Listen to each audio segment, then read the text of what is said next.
Zdravím do snídaně s Novou. Zatím si ještě hovím a odpočívám, ale za chvilku mě čeká nelehký úkol. V rubrice Na vlastní kůži budu jako specialista na vodíkové technologie. Když jsem si na internetu hledala nějaké informace, abych věděla, o co půjde, tak jsem našla věci, kterým absolutně nerozumím. Tak jsem sama zvědavá, jestli to všechno zvládnu. Tak mi držte palce a hezké ráno. Člověče, to je budoucnost. Vodíkové technologie, dneska rubrika Na vlastní kůži. Vodík prej dokáže jako pěkně řachnout, tak doufám, že Ivetka nám nevybouchne. Momentálně jsem v ÚJV, tedy Ústavu jaderného výzkumu, jenom tak na vysvětlenou, v Řeži nedaleko u Prahy. A mě sem poslali do haly, abych si našla mého dnešního školitele a rádce. A upřímně, já tady nikoho nevidím, tak jsem zvědavá, jestli je Aleš Doucek, to jste vy? Dobrý den, ano. Dobrý den, Aleši. Iveta, můžeme si tykat? Aleš, ahoj. Ahoj. Prosím tě, proč právě ÚJV, čím se zabývá? No, ÚJV Řeš je člen skupiny ČEZ a zabýváme se tady jadernými technologiemi pro energetiku, ale i například výrobou radiofarmak. A to, co bude tvým dnešním úkolem, tak se bude týkat vodíkových technologií a měla by si vyzkoušet, jaké to je být vodíkovým specialistou. Na to se upřímně hodně těším. Když se řekne vodík, tak ze vlastní zkušenosti, co si pamatuju ze školy, jo? Chemická značka vodíku je H, latinsky, to jsem si potom našla na internetu, to je hydrogenium. Z matematiky, fyziky a chemie jsem měla tak jako za 3, někdy za 4, ale jenom někdy. Zvládneš to se mnou, i když jsem takový laik? Určitě to zvládneme, i když samozřejmě skutečný vodíkový specialista by měl mít vystudovanou vysokou školu, buď v oboru chemie, nebo strojní, nebo elektro. To už asi nestihnu. Ale dneska určitě zvládneme, co je potřeba. Dobře, tak co mě čeká přesně? Co budeme dělat? No, my se tady věnujeme vodíku vlastně v celé škále činností, ale dneska se budeme věnovat jeho aplikacím v energetice a v dopravě. A tím pádem nejdřív se budeme podívat na střechu na fotovoltaickou elektrárnu, zkontroluješ, jestli je v pořádku. Tedy na solární panely, které Přesně nám tak. čerpají energii ze sluníčka. A potom dál? Dál se budeme podívat na vodíkovou baterii, kde bychom měli zkontrolovat zase, jestli je tam všechno s vodíkem v pořádku. My tu baterii používáme k ukládání přebytků energie z té fotovoltaiky, když ji nemáme jak využít. Jasně, vodík je plyn, je taky hořlavý, takže i z hlediska bezpečnosti možná na to bychom se taky asi mohli podívat. To je přesně ono, to bude ten náš hlavní úkol, zkontrolovat, zda tam nejsou nějaké netěsnosti, zkontrolovat, zda fungují všechna čidla, takže to bude tvým úkolem. Jasně. A jak se dá ještě vodík využít? Co si tak pamatuju snad v dopravě? Tomu budeme věnovat druhou část toho našeho dnešního rána. My totiž ty technologie nejenom vyvíjíme, ale zároveň chceme ukázat, že čisté technologie jsou už dneska využitelné, takže pojedeme elektromobilem na naše další stanoviště a tam si vyzkoušíš tankovat a řídit vodíkový autobus. A na to se moc těším. Podívej se na mě. Nejsem na to správně oblečená, asi předpokládám. Dostanu nějaký kostým. Půjčím ti tady dnešní pracovní úbor, takže myslím si, že můžeme začít. Perfektní. Já jsem připravená a jdu se převléknout. Hezké ráno a na řadě je rubrika Na vlastní kůži, kde si Iveta Kořínková dnes zkouší hodně zajímavou profesi. Pojďte se na to podívat. Je to takový sci-fi, Ivet, jdeme na to. Dobré ráno, dnes jsem jako specialista na vodíkové technologie a momentálně se nacházíme na střeše s Alešem. Aleši, tady jsou solární panely, které poměrně známe, ale vysvětlíme si jejich fungování. Tak nejdůležitější je říct, že tady ta solární elektrárna fotovoltaická je součástí většího projektu akumulace elektřiny z fotovoltaiky, kam se půjdeme podívat potom. Tady na té střeše jsme hlavně proto, aby jsme zkontrolovali, že s těmi panely je všechno v pořádku. Vzala jsem si smetáček a já jsem si říkala, že ty solární panely je dobré, aby byly čisté. Takže bych je takhle hezky ometla. Dělám to dobře, nebo je to vůbec třeba? Dobré, aby byly čisté, určitě je, ale podle výzkumů, které byly prováděny, tak vlastně není potřeba až tak je čistit manuálně, protože stačí, když je občas spláchne déšť. No, ideální. Co tady ten větráček? Jak to funguje a proč tady vlastně je? Vzhledem k tomu, že to je výzkumný projekt, jak jsem říkal, tak my tady kromě toho, že tedy vyrábíme elektřinu, tak také měříme rychlost větru a tady to čidlo měří vlastně intenzitu osvitu, z čehož my jsme schopni spočítat účinnost těch panelů. Nám tady krásně svítí sluníčko, možná bychom se mohli i projít. Krásně taky hřeje. My už jsme si vysvětlili částečně to fungování, ale kdy ty panely zachycují ten sluneční svit nejvíc? Vlastně to, co my se snažíme tady v praxi ověřit, je možnost akumulace energie, a to z toho důvodu, že panely nejvíc vyrábějí přes poledne a samozřejmě v létě, ale my tu energii spíš potřebujeme ve večerních hodinách a v zimě. Tak. To znamená, tady zkoušíme možnost, jak tu energii přenést mezi těmi časovými obdobími, a k tomu právě používáme vodík. Jak to vlastně funguje? Ta energie se nějak nahromadí a vy tu energii potom, aby jsme ji mohli využívat třeba večer, dáváte do těch vodíkových nějakých zásob? Je to přesně tak a řekneme si podrobnosti potom. Teď bychom měli vlastně zkontrolovat, že ty jednotlivé panely nemají nějaké viditelné praskliny. Případně by se samozřejmě kvalita těch panelů dala posuzovat taky pomocí měření teploty a nebo pomocí infrakamery. No na první pohled si myslím, že jsou úplně v pořádku, že tady nejsou absolutně žádné praskliny, že to všechno drží tak, jak má. A takové solární panely bych klidně mohla mít i na střeše? Určitě. Dneska už jsou solární panely na trhu a může si je pořídit vlastně každý a je potřeba, aby se zeptal svého dodavatele.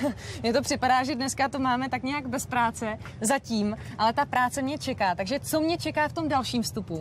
V dalším vstupu už půjdeme na tu samotnou jednotku akumulace, tam už přijdeme do kontaktu vlastně s tím plynovým zařízením a tam budeme především kontrolovat, jestli je všechno těsné, jak má být a jestli je to tudíž bezpečné. A na to se moc těším a my se zatím budeme kochat tím krásným výhledem. A my teď už předáváme slovo Ivece Kořínkové, která si v rubrice Na vlastní kůži dneska zkouší hodně zajímavou profesi.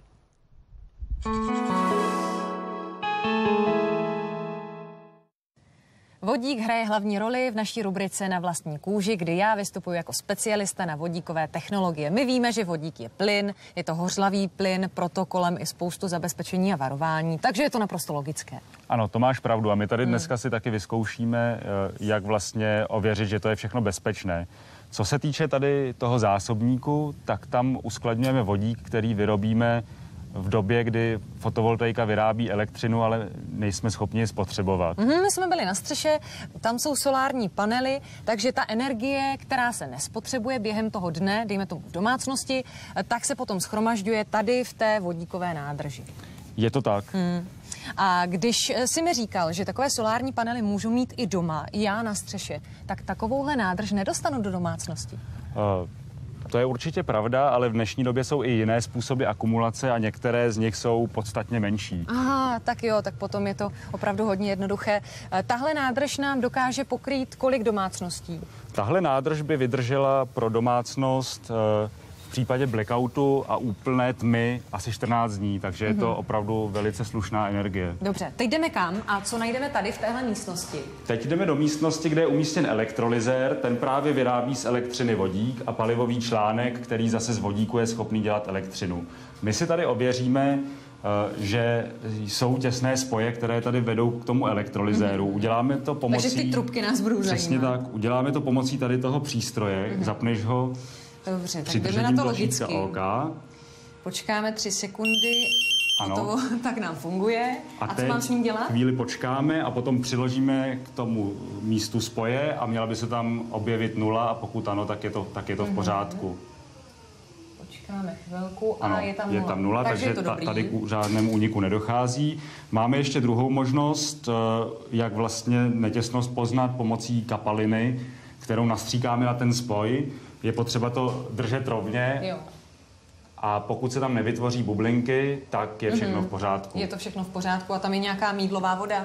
Ano, je to v podstatě nějaký saponát. A co nějaké alarmy, když je to tady, říkáme, ne nebezpečné, ale prostě pracujeme s plynem? Samozřejmě my nemůžeme to zařízení kontrolovat pořád, takže tu máme ještě čidla automatizovaná a my je teďka zkontrolujeme, že fungují. Jak? Já tam pustím z téhle lahve trochu plynu a ty běž vedle a zkontroluj na displeji, že se tam mění čísla. Dobře, takže ještě do vedlejší místnosti, tady toho je. A kontroluju, zatím 0 a mění se čísla, takže je to v pořádku a my jedeme dál. Je tady další rubrika Na vlastní kůži a Iveta Kořínková.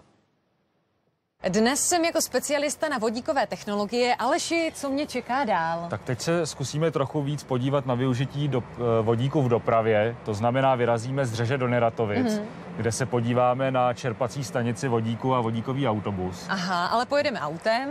Přesně tak, ale bohužel zatím žádné vodíkové auto v České republice nemáme. To znamená, využijeme jinou formu čisté mobility, využijeme elektromobil. Jak se liší takový elektromobil od klasického auta? V čem?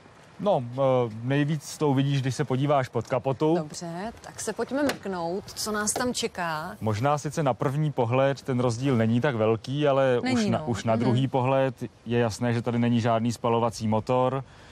Dole vidíme elektromotor, který celé to auto pohání a energie pro ten pohon je v tomhle případě dodávaná z baterií, které jsou v tom autě. A doléváme klasicky olej, vodu?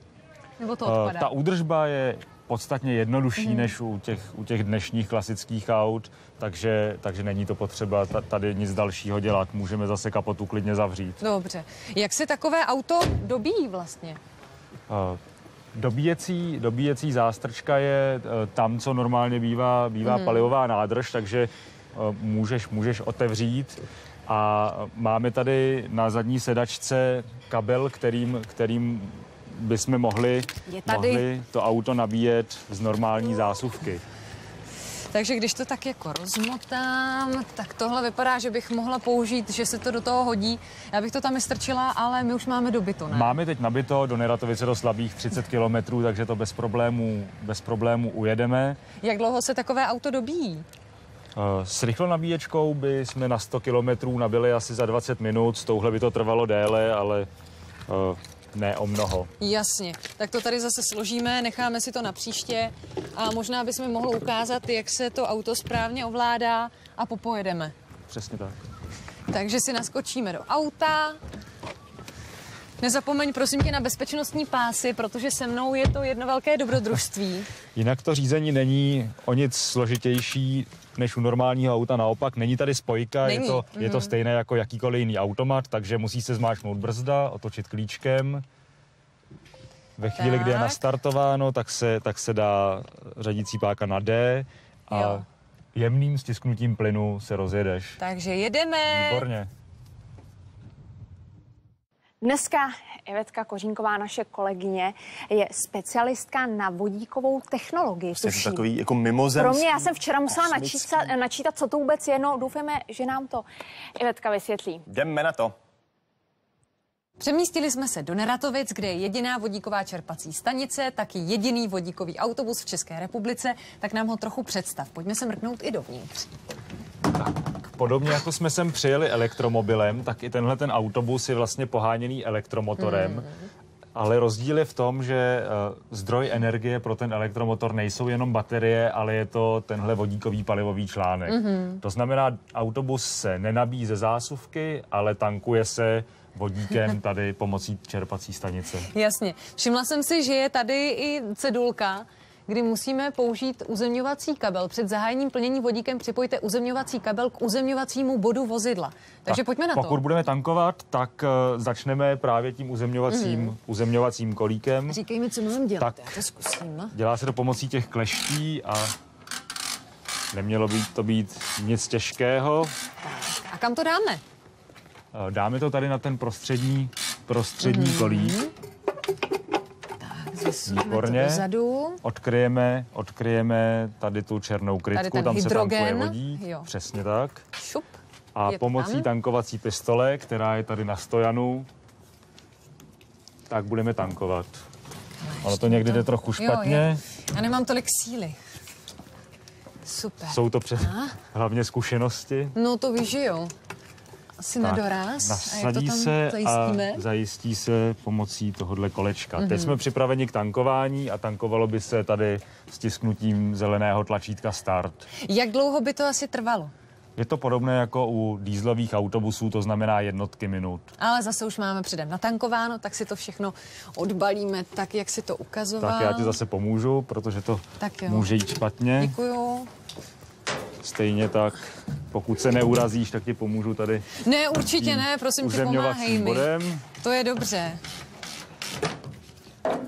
Ještě tady doufám, že jsem to zajistila správně, raději si to zkontroluj. Výborně. Moderní čerpací stanice už mají to uzemnění přímo v plnící koncovce, takže tam tohle to odpadá.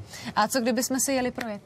Já jsem pro. Jo, tak pojď dopředu a já zatím diváky nalákám na závěrečné hodnocení, které nás čeká za chvilinku, tak si na to rozhodně počkejte a uvidíme, jestli dostanu 1, anebo třeba 5.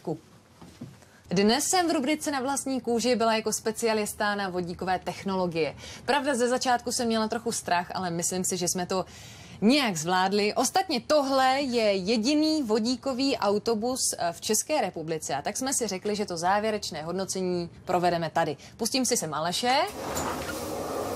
Aleši, pojď dál, to je můj dnešní školitel. Tak za otevírání dveří je to určitě 1. Ještě ale předtím, než mi dáš poslední známku, tak si udělejme takovou rekapitulaci. Co jsme dneska vlastně všechno dělali? Tak začali jsme v Řeži na střeše, kde jsme kontrolovali fotovoltaické panely. Zkoumali jsme, jestli nejsou prasklé a všechno bylo v pořádku. Potom jsme se přesunuli k takové velké vodíkové nádrži. Jenom řekněme divákům, k čemu slouží. To byla součást systému pro ukládání energie právě z té fotovoltaiky, kde se přebytky energie ukládají do vodíku. A tam jsme to všechno kontrolovali z hlediska bezpečnosti, protože víme, že vodík je plyn a je hořlavý, tak aby to všechno bylo v pořádku. Ano, tam jsme kontrolovali, jestli jsou těsné všechny spoje a taky jsme testovali bezpečnostní systém. Potom jsme se podívali na elektromobil, protože vodíkové auto v Čechách ještě není. Ano. A mrkli jsme se i dovnitř do toho elektromobilu, zjistili jsme, jak funguje, ale vodíkový autobus my máme a ten jsme si natankovali. Udělali jsme si krátkou projížďku, doufám, že se líbila. Líbila se mi moc. A teď mi ještě řekni, jaké je využití vodíku do budoucna, co se plánuje? My samozřejmě doufáme, že tady ten autobus nezůstane jediný a že se začnou objevovat i nové projekty v oblasti energetiky. A budou? Já věřím, že ano, protože jak UJV Řeš, tak i celá skupina ČEZ má celou řadu projektů, které se zaměřují tímto směrem, to znamená na čistou, bezemisní technologii, jak v energetice, tak v dopravě. A ještě než se rozloučíme, tak mi řekni tu známku. 1 až 5, jako ve škole. Není to samozřejmě jednoduché hodnotit na základě 3 hodin, ale všechny ty činnosti, které si ode mě dostala zadané, tak si splnila tak, jak bylo očekáváno, takže za mě je to 1. Děkuju. Aleši, moc krát děkuju, protože to je zadostiučinění. Trochu jsem z toho měla strach, protože vodík vlastně nelze uchopit, je to něco, co je složitější pro nás na pochopení. Takže děkuju za dnešní spolupráci, měj se krásně. Taky moc děkuju. Ahoj. A my se loučíme i s vámi, užijte si dnešní den a někdy zase. Ahoj.